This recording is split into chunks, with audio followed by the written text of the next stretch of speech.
Hero Ajit Kumar మరోసారి అంతర్జాతీయ స్థాయిలో భారత జెండాను ఎగురవేశారు. బెల్జియంలోని ప్రఖ్యాత circuit de Spa Francorchamps track పై జరిగిన 24H సిరీస్ రేసులో ఆయన టీం అద్భుత ప్రదర్శనతో రెండో స్థానం సాధించింది. ఈ విజయంతో అజిత్ రేసింగ్ టీం ప్రపంచాన్ని ఆకర్షించింది.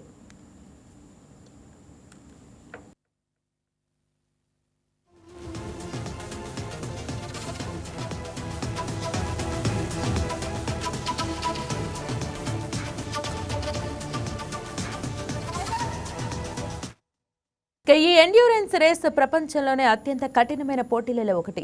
24 గంటల పాటు నిరంతరంగా జరిగే ఈ రేసులో టీం వర్క్, ఫోకస్, స్టామినా ఎంతో అవసరం.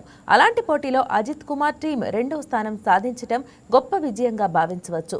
అంతర్జాతీయ అనుభవం ఉన్న జట్లతో పోటీ పడుతూ ఈ ఫలితం సాధించడం నిజంగా గొప్ప విషయమే. రేస్ అనంతరం పోడియంపై అజిత్ కుమార్ భారత జెండాను ఎగురవేస్తూ సంబరాలు జరుపుకున్న క్షణాలు ఇప్పుడు సోషల్ మీడియాలో వైరల్ అవుతున్నాయి. ట్రోఫీతో పాటు జెండాను పట్టుకుని టీంతో కలిసి సెలబ్రేట్ చేసిన ఆయన విజయం కేవలం వ్యక్తిగత గెలుపు మాత్రమే కాకుండా దేశ గర్వంగా మారింది.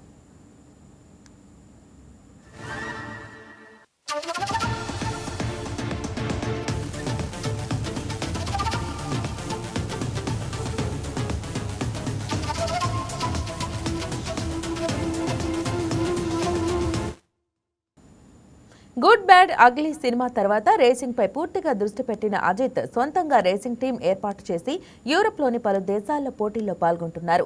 France, Germany, Spain, Italy, UK, Portugal వంటి దేశాల్లో ఆయన రేసింగ్ షెడ్యూల్ కొనసాగుతోంది. ఇప్పటికే యూరోపియన్ సిరీస్లో మంచి ప్రదర్శనలు చేసిన అజిత్ కుమార్ రేసింగ్ టీం తన గుర్తింపును పెంచుకుంటోంది.